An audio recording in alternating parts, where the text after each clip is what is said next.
Hello and welcome to Reality TV Cringe. I'm one of your hosts, Delia, and I'm here with my real tight homegirl and my daughter-in-law, Beatrice.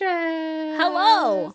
We are here to talk sister wives, honey. Yeah. Because apparently a good old handful of you or more have called in via SpeakPipe to sound off about them crazy Mormon Browns. Yeah.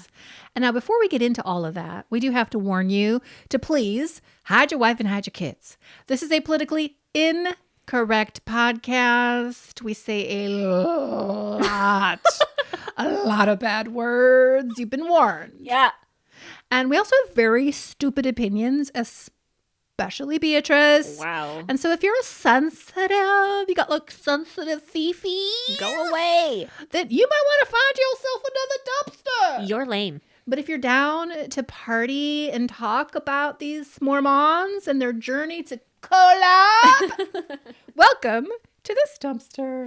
And if you are down to party with us, be sure to follow us on the Instagram at Reality TV Cringe and join us on Patreon, patreon.com/Reality TV Cringe.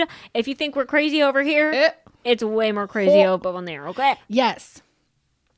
Also, if you are watching on YouTube, first of all, hello. Hi. You look so sexy today. Love you. Oh my God. We So hot. love to see you. Please don't forget, though, to like and comment and share and subscribe, You because better subscribe. everything you do helps us to grow in the algorithm. And when we're growing, we're getting fatter. Yeah, dude. girl. And when we're fatter, we're sexy. Yeah. Got And so- some juicy booties. That's right. Anything you can do to help us, we would appreciate. So thank you Thank you. in advance.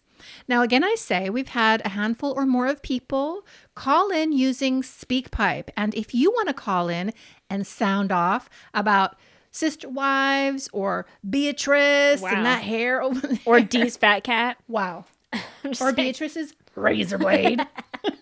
Or anything else.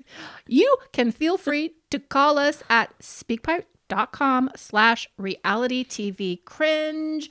You have 90 seconds to sound off. It is totally free. It is Yep. not an actual phone call. Please pardon me. I'm a boomer. Yeah. Got to go up on your phone or whatever. You got to activate your You microphone. gotta press record. And then you press record. Yeah. And then you leave a message and we get Yeah. it. And then we play it. Now, we can't play all the messages because we do get a lot, but a lot of them we do play. Yeah. And we love to hear from you Me for too. sure. Oh my gosh. Okay, so who is our first caller? First caller is Tonya. Tonya. Hey girls, this is Tanya calling from a really cold dumpster here in Houston, Texas. Thought. I recently started watching Big Love. I watched it in college, and which was years ago because I'm old. And I rewatched the whole thing and totally was like, "Oh my God. Robyn completely stole Nicolette Grant's story. Like everything Nicolette did to become the legal wife, the way she manipulated everything, it was Robyn. So I'm like, you cannot convince me that Robyn did not watch that TV show and said to herself, I'm going to follow this script and get what I want. You can't. What do you think? Well, I have never seen Big Love. Is that what it's called? Yeah. I've heard about it. I've never seen it I think either. it's an old show. Is it from the aughts or the early 10s? I think it's the early 10s. And we actually got a DM about this from somebody else Okay. on the Instagram about Big Love, which I think is kind of serendipitous. But we got a DM from Ash who said, "Hi, girl," because it's me. She ain't on Instagram.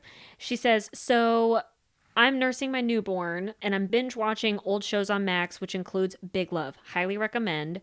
Wouldn't you know it that back in 2011, one of the storylines is the husband divorcing the legal wife to marry the second wife to adopt her daughter. Kody and Robyn were spiritually married the year before and legally married in 2014. Seems to me that there was plenty of opportunities for Robyn to have, quote, heard this, unlike she says. Me and my baby love y'all," or whatever. So thank you, Ash, for that DM for the context, because that makes sense. So maybe that's what Tanya's talking about with Nicolette. I don't know if that's the same story. I'm not sure. And so we really can't comment intelligently on that, but it feels like Big Love was being broadcast at around the same time as Sister Wives, kind of like they both started around the same time. I don't know. Yeah. So it's kind of interesting to imagine a world where Robyn is actually taking her legitimate cues on how to be a polygamous wife from a show on HBO Max. Wouldn't that be crazy Yeah. if she watched this episode and she was like, you know what? That's a great idea. Maybe that's what Robyn means when she says, I've heard lots of other polygamous families that divorce the first wife and marry the second to adopt the kids. Maybe she's referencing that television show. Wouldn't that be crazy? Maybe we need to watch it. Maybe we should. Do you have Max? Yeah. I don't have Max. I have Discovery Plus to watch Sister Wives. Yeah. I should get rid of Discovery Plus. I know, It it's is trash. crap anyway. It's a horrible app. And I should get Max. Yeah. And maybe we should watch it. Maybe we could should. do it on Patreon. Maybe bitch. we should, bitch. Awesome. Well, good to know. Yeah. Thank y'all for the info on Big Love. Next one we have is from Jade. Hi, Jade. Hello from Melbourne, Australia. I'm sitting in my garden with the birdie birds doing birdie things, and it's really hot. The other thing that gets me hot is Kody, but not in that way. I'm so tired of him talking about the big house and about how his family destroyed his dreams, about not wanting to join him when building that thing was impossible. It was never going to happen. They were never going to get a construction loan for that. They were never going to get planning approval for that. They were never going to be able to properly even insure that or get any kind of an occupancy certificate, like talking Australian talk, for that. It is just a gigantic, narcissistic manipulation tactic so that he can walk away and it's not his fault. What a jerk. Bye. I love hearing the birdies. I know. That's so sweet. So nice. I completely agree. Yeah. Like, the one house was never going to be a thing that could happen. I think, like, I don't know about zoning. I don't even know if it was possible that they could use the land in that way. I don't know how it was subdivided. I'm not intelligent enough to really even opine on that, but it did feel like this was just symbolic of a dream he was trying to sell to the other wives so he could get Robyn to Flagstaff. And I believe Robyn wanted to get to Flagstaff because Dean was going to be going to school in northern Arizona and she wanted to be close to her son. And so this was all a grand machination. Is it machination or machination? Girl, I don't know. I'm going to say machination. It was like a grand orchestration. And this was just what he used in order to sell it. Honestly, they're just fucking creating content. Oh, for sure. It's all a lie. Yeah, it's always been a lie. And I feel like it was totally just a ruse, especially for Christine, to be like, yeah, no, like, we'll all be one big happy family. We'll do all this stuff. Like, it'll be great. But then Christine was like, you know what? I fucking hate y'all. And I don't even want to be in one house anymore. Can we go back to Utah now that polygamy is decriminalized? And that's when Cody's like, no, we're never going to go back. And then Christine realized that this was all just a sham. Like, Kody talks about this whole big house thing. I'm like, you never wanted to go back into that. You probably hated Lehi. After all of the shit that you talked about, how you had all of this magic and everything in this house, it was so amazing, all one big house, it was so easy for you. You still abandoned that to go spend weekends down in St. George boinking diesel jeans, breakdancing pussy over there. Like, it wasn't that magical for you to actually stay or keep it all together. That was at the very tail end of Lehi, though, I think, when Robyn wasn't in the picture and when they finally got their rhythm in Lehi. I think that it was for Kody like a really beautiful time in his life with all of his babies, all of his kids, all of his wives right there under one roof. I do think he thought that that was fantastic. But once Robyn came into the picture, he didn't care anymore. He did not care anymore. He was struck by lightning. And it was divine love, which is different from, I guess, the regular schmegular Mormon love or whatever. And he wanted something different. So, but I do think that he looks back at Lehi and thinks, wow, what happened to all of that? I don't know. I mean, if you were so quick to like abandon all that, I don't know if you really cared about it. And if we're to believe Kody when he says, I was never in love with all the OG wives, I hated them guts, I was never attracted to any of them, like, was he really happy? You can't believe that, though. He's recanting already. He's always changing his story. Like he said last week, he's flip-flopping all the time. True dat. Yep. Well, thanks, Jade, for your voice message. And it's so cool that we have fans in Australia. New Zealand. No, Australia. I thought it was New Zealand. She said Australia. Next one we have is from Mary. Mary. Hi, this is Mary from Michigan. And I just want to say that there's no way Kody could get his hands on any of the money that was Garrison left through his insurance with the National Guard. He would have been updating that yearly because that is kind of a mandatory thing that you have to do when you're in the National Guard. And hopefully, he also took advantage of having the Judge Advocate Generals available to make a will while he was serving. As far as the lady from Oklahoma was saying of the family annihilator situation, I could totally see that, unfortunately, but I could also see Robyn taking Kody out and then setting up a family annihilator situation like, oh, I had to protect myself and my kids. And then, as far as I think a really great thing that they could do for Christine, to keep her going without the whole David situation, is have her reunite with her aunt to be like, oh my God, I am so sorry I didn't listen to you. You were so right. This polygamy business is not great. And just, go to town on like reconnecting. That would actually be lovely if she could reconnect on monogamy is great. Polygamy sucks.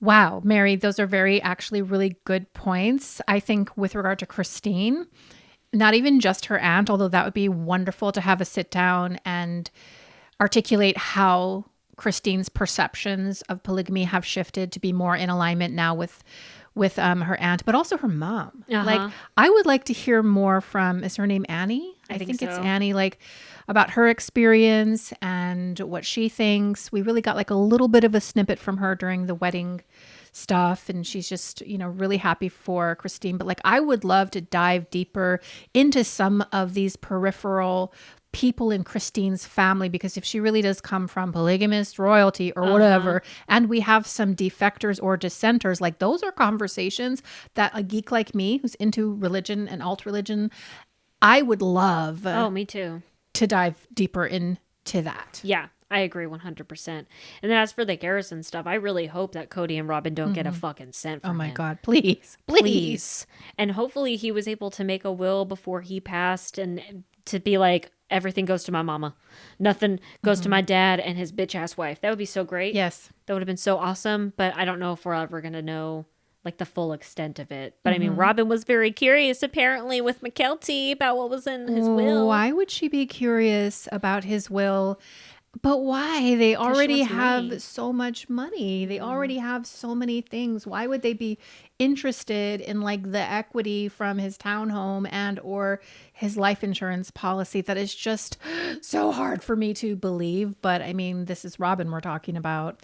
So hopefully if he had to review his life insurance yearly, hopefully he was definitely adjusting that according to the relationship that he had with his dad. I would hope so. But I think Robyn only cares about money. Actually, I saw something on Reddit just resurface about, like, I think it was like an article of David Jessup, her ex-husband, alleging that Robyn left and like stole from him and financially abused him and all of this shit. So, I mean, if we're to believe all that, I feel like Robyn only gives a shit about the money. I don't think they have a lot of money. I think they have a lot of things that they got to pay off, but I don't think they got a lot of money. Well, they had $400,000 some odd dollars in their trust, which they used in order to purchase the $2.1 million home. It's not much. I'm not sure how much liquidity they have after the sale of their home, because they sold it for 1.6, or actually they sold it for more because they sold some adjoining property. I don't even know, but like, I don't know how much of that is liquid for them. But Yeah. I mean, they're probably doing great, and it probably wouldn't take too much to become liquid with some of the assets that they have, not to mention Coyote Pass. So they're sitting fucking pretty. They shouldn't be concerned with, I don't know, $100,000 of equity that they would have to split with Janelle for the townhome. But I don't know about that life insurance policy. I'm not sure how big that was. But I do feel strongly that if Garrison is building a garden for his mother at his townhome because he cares about her that much and wants her to have even a little plot of land so she can do her little gardening, he's going to want to take care of his mama and his life insurance. That's what I'm hoping and praying for, honestly. And I hope Kody and Robyn don't get shit. No, God, me too. Don't get shit. Please. Please. Thank you, Mary, for your question. And then next one we have is Rachel. Rachel. Hi, Raccoons. This is Rachel from a dumpster in Montana. I really enjoy your YouTube channel, watch it all the time, and actually generally watch most episodes more than once. So the last episode of Sister Wives, there was so much hypocrisy. Not just Kody having been sexually active before marriage, which according to the religion he was in at the time was a big no-no, but then him also talking about how he wants to run away. Isn't that part of, wasn't that part of the whole knife in the kidney speech that he gave to Christine about how instead of working on it, she just wanted to run away? So all these things are perfectly okay for Kody to do, but not the women. Okay, bullshit. Secondly, talking about Robyn when she was talking about how everybody changed but her.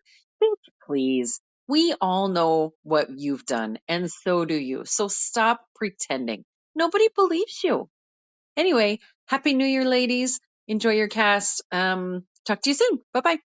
Oh my gosh, Oh so gosh. sweet. Yes. Thank you for watching on YouTube and watching multiple times. We really appreciate Yeah, it. that's awesome. I 100% agree. I mean, Kody is nothing but a walking contradiction. I don't think he thinks about what he's going to say from one second to the next. I don't think he cares that he's a flip-flopper. I just think that he cares that he's off-gassing whatever he's feeling in the moment, and none of it can be trusted. He's an absolute idiot. 100%. He's like never learned the lesson that you learn as an adult where you're like, I shouldn't express that negative feeling that I'm feeling because that's really terrible and irrational. He just spews it out and doesn't care about the repercussions of anything. And then when he destroys his relationships and burns every bridge that he can, he's like, I'm going to go to Europe. Yeah. I don't want to deal with it. I'm going to go to Europe, as if you're going to be accepted there. Yeah. I hate him. I hate them all. They're all hypocrites, honestly. Yes. And with regard to Robyn, Oh, yeah, being a bitch, trying to make us feel sympathy for her and say that she hasn't changed. It's been everybody else that's changed because she's been perfect the whole time. I honestly think this is like a hallmark of her dumbness, that Yeah. she thinks what she's doing is going to convince us that we don't see things with our own eyes and hear things with our own ears, and like we haven't been watching in a forensic way, With the monocle. in a dumpster with Yeah. nothing else to do. We have been watching rabidly and fatly this entire time. So we've seen you. And so now just because you're changing the story and trying to reframe your identity doesn't mean we're going to buy it. It just means you're stupid. It just So means dumb. you think you're so much smarter than you actually are. It's Yeah. embarrassing. It's cringe. It's so cringe. It's cringe. Literally cringe. Cringe. Yep.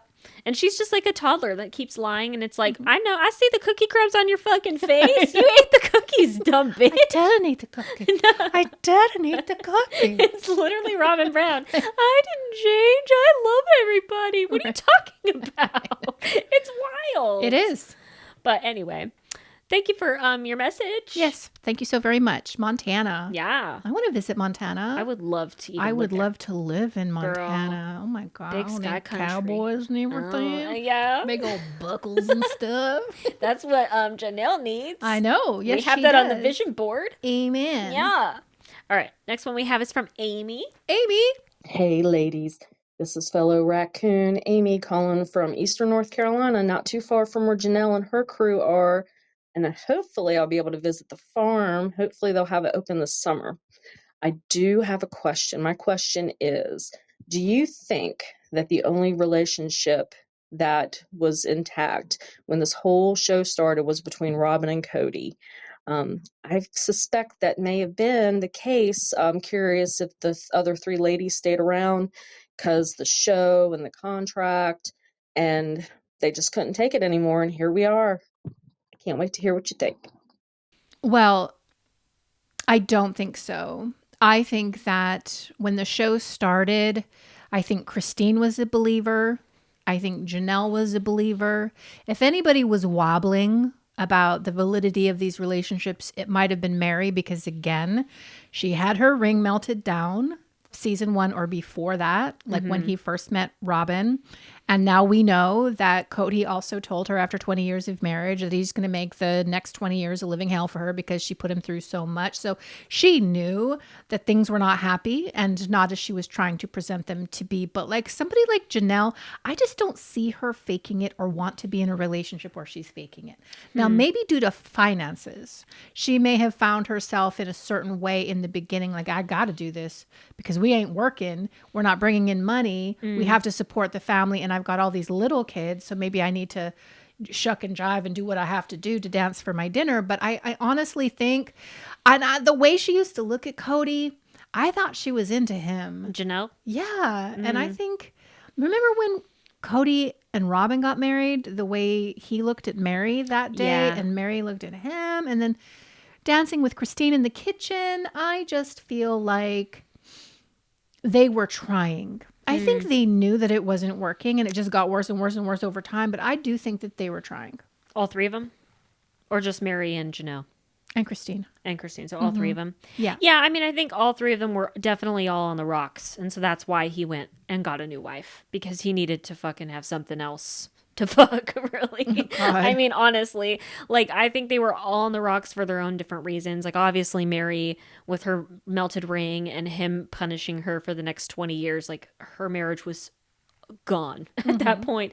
Janelle's probably was rocky because of finances. Like, they probably argued a lot about money, but Janelle just had to give up because she's got these kids to feed and this family to support. So she's like, okay, I guess we'll just deal with it. At least we have this polygamous family so we can have all these other incomes come in and maybe it'll be better. And then Christine's was on the rocks from intimacy and just Kody just generally being disgusted with her and how she looked. So I think all of that was there. And I think he tried a little bit, but then once Robyn came in with her spell, I mean, he was just hooked. Yeah, I think things were super shaky. I think they wanted to keep it together. I think they were doing some performing for sure, pretending that they were all getting along and that the families were blended and everything was working great when it was not. And it would have been much more compelling in terms of television to show the cracks a bit more and to talk about what was actually happening. They did not do that as a protective stance. But then shit just started to get super shitty. And they couldn't hide it anymore. Although they tried to the very end until Christine said, I gotta go, y'all. They tried. Have you ever heard the song Slow Dancing in a Burning Room by John Mayer? No. It's a really sad fucking song, but the whole song is literally about a couple breaking up and you're just slow dancing in a burning room while it burns down behind you. And you guys are trying to accept the fact that your relationship is dying, but you're still kind of holding on to something and you're fighting a lot. And like, it's just the end of a relationship where it's just a slow burn because not everybody just leaves right away, obviously. Right. Like, we've been screaming for these wives to leave for a long time, but it took them a long time to do that. And so they were just all slow dancing in a burning room while they're just waiting to finally end it, and they end it. That is poignant and sad. I know, very sad. Yeah. All right, next one we have is from Lene. Hi there, reality TV cringe. I get so much joy out of your podcast. Thank you. My question is, as a raccoon calling from Portland, Oregon, why do I keep my ass up past my bedtime on a Sunday night to watch this trash? It is the worst show on television. Literally, they are replaying a show we saw a year and a half ago. Was that the wedding special? And I keep my ass. Why? Why do I do this? Do you know? I could just watch it the next day. I could just listen to your podcast. Why do I want to watch it? It's so bad. So bad. Thank you. Well, like a lot of us, Lene, you're addicted. Yep. You're addicted to the Browns. You're addicted to the drama. Yeah. You're also addicted to the unraveling and the unveiling of things that existed in the shadow, but that you, Lene, you intuited them. You saw through that shit. And so you are watching to see the light come into the room that's on fire, honey. Yeah. To bear it all out. I don't know why you're staying up on a Sunday night because God knows I'm not. I watch that shit I watch it on Tuesday, You right do. before we film, because Yeah. I don't want to forget it, because I'm getting older. I forget things. I know, But yeah. I certainly do not stay up to watch these people. No way. But I mean, we watch it because we are like hanging on to maybe something good is going to happen this week. Because none of us want to miss that. Like, of course, we want to watch it just to see what's going to happen. But then they serve us this bullshit. We talked about it on a recap this week. You can go hear me yell about it there. Scream but into the void. yeah, I don't know why we watch it. We are addicted. Well, we are addicted, but also this is our job. Well, yeah. This We're is our professionals over here. We're our professional dumpster divers. Yeah.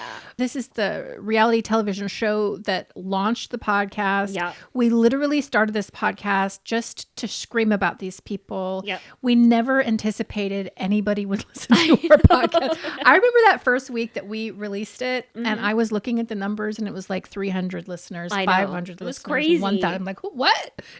What? Yeah. This whole fandom is so mobilized, and we're all watching. We Yep. all have monocles because we want to see how it ends. Yep. And I would really love to see kind of a happy ever after for all of the kids That'd to the be great. degree that we can, because Yeah. we can't, because one of them's not here with us anymore. Yeah. But like, I would like just to see a good end for some of these people. Not Kody Yeah. No. and not Robyn, though. Not at all. No. Not at all. I'd love to see you in jail. Yes. Put it on the vision board. Yeah. All right. The last one we have is from Okay. Andy. Andy, is this a man? No. Oh. Any men out there listening to us? Your husband. I guess my husband's listening to us. Isn't he? Mm. Hi, y'all. This is Andy calling from a dumpster in Oklahoma. I just wanted to get your unpopular sister wives opinion. Mine is I actually do think that Christine was mean to Robyn when Robyn first entered the family. I've kind of seen this season how her sense of humor is a little abrasive and could certainly be misconstrued as mean if you're entering into a new relationship with her. I also think Christine is the original cry with no tears. I said what I said, girls. Look it up. She never cries tears. Another unpopular opinion I have is that Janelle is not the queen bitch we all want her to be, or we hope maybe that she's trying to be now. She stayed with Kody for way too long, and she's so apathetic and lazy. It's annoying, and that is not queen bitch behavior to me. Let me know what you guys think. Love you. I love unpopular opinions. Me too. We should do that more often. Like, just shout up your unpopular stuff because I agree with all of hers. In fact, if you're watching on YouTube, let us hear your unpopular Yeah. opinion about Sister Wives. And if you're on Instagram, DM that to Beatrice, and maybe we will feature it on an upcoming pod. My unpopular opinion is that I'm just going to take it one step further with Janelle. Like, she's not just apathetic and lazy and as it concerns the finances, as it concerns like her own relationship. I think she's not a great mom. That's my unpopular Ooh. opinion. So don't come for me. Like, I think she should have Damn. done things so much differently to protect her kids from Kody and what was happening. And also just in terms of like financial protection so that she could have something to leave in terms of a legacy for her kids. She didn't do it. She allowed so much to happen. Yeah. And I think that's, in terms of motherhood, parenting, I don't think that's good. Yeah, and that's fair. I mean, she was not really present with a lot of her kids. I mean, Logan parented all of them. Yes. So that's true. And she let Logan parent them. Uh-huh. She parentified. That's a form of abuse. Totally. So- Yep. My unpopular opinion is that I don't think Kody was ever attracted to Janelle or Christine. Like sexually attracted. Well, how he get how he It get don't that matter. titty, You got the ting up, he can stuck men it in. will fuck anything, girl. He took it in, he moved it around I a think little men will bit. fuck anything. I think Robyn's whole comment back in season 3 or 4 or whatever. You cannot get over the stretch marks. Because I think Kody told her that in confidence. I think he looked at Robyn's naked body and was like, "Damn, you ain't got no stretch What are you marks." talking about? I'm telling when you. she was pregnant with Saul, she had so many stretch marks when we saw her belly. So she's not walking around here with like an unmarked belly, honey. She's got all kinds of stretch marks. What is she talking about? I don't know. I think it's the fat and stretch marks comment that she made. I think Kody told her, "Yeah, you're so skinny and hot. Oh, I love you and you breakdancing pussy." Like, that's what I think. My unpopular opinion has always been that. I've always thought that Janelle and Christine were just there to procreate babies and stuff for him, and that was it. Once he did 6 kids, he's like, "Fuck, I can't do this anymore. I can't do it anymore." He did it for Janelle because she was the financer. You know, she was the one with all. Was she though? Yeah, she wasn't very savvy. All she did was file the taxes. She worked for somebody to file the taxes. Before and did the Robyn bookkeeping. came around, though, she was the only one working full time with him. So he's like, "Yeah, I got to Mary keep her worked. happy." I don't know that it was full time. I think it was maybe part time, but Mary did work. Barely. But that's my unpopular opinion. I don't think he was ever really attracted to those two. Hard disagree as it concerns Janelle. I think that Kody was legitimately repulsed by Christine. I think that Sorry, that's I don't true. mean to laugh. I'm sorry. I think that happened. I think the nachos were real. I think when we see his wedding picture with Christine, you can see how uncomfortable he looks. But I think he had a sexual connection with Janelle. There was some sexual seduction. I think that their renaissance in Las Vegas when they were having sex all the time, and like when he had his Viking hair or up back in a ponytail, I think they had some chemistry. I think I would dare say, I think he was most attracted to Janelle. Really? Yes. That's crazy. I don't think so at all. I do. I think he faked it the most for her because of the money. Oh gosh, That's what no. I think she's so beautiful, and I think she's agree. voluptuous, and I think he was into all of that now. No, and that's I what think I'm he was saying. into it. I think the OG3 are all beautiful. I think that's great. I just don't think Kody was into them. I think once he got Robyn, he was just like, oh my God, I'm so sick of these women. That's why intimacy stopped with all of them. That's what I'm saying. That's all I'm Except saying. Janelle, according Just to for the money. Except Janelle. Okay. Just for the money. Well, I also want to say that I agree with her first unpopular opinion that Christine was not very nice to Robyn. Oh, for I sure. think so. I think we saw that. I think it gobsmacked Christine to have a fourth wife.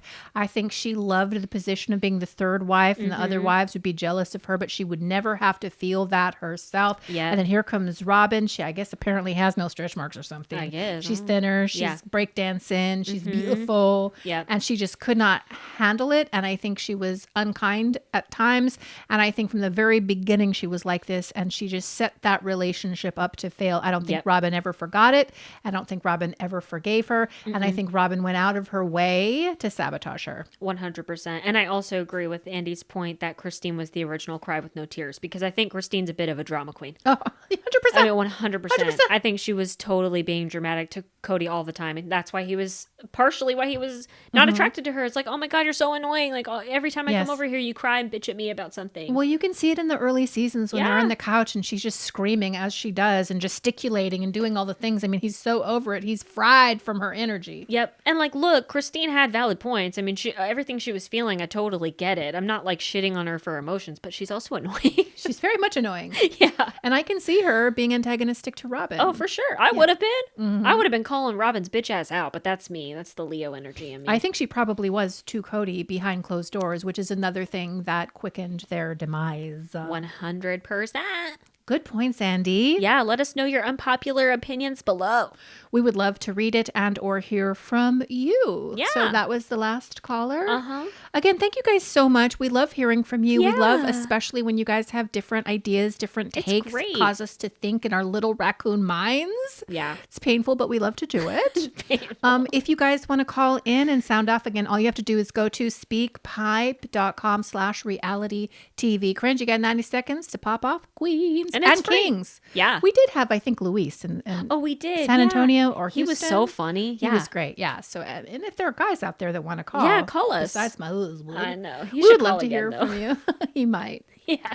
Well, is there anything else that we need to say to these beautiful raccoons before we get up on out of here, Beatrice? Well, if you love our podcast, please go to your favorite podcast platform and leave us a glowing 5-star review. Nothing less, please. It helps us grow the pod It so really more does, people actually. can join the dumpster. It'd be really great. Thank you so very Thank much. you. We will be back next week for never-ending season. For real. Oh my God. It's never too much. ends. Back to talk about Sister Wives. So make sure to come back for that. Until then, please do not forget that we have nothing but real love for you. And peace out. Bye. Bye, guys.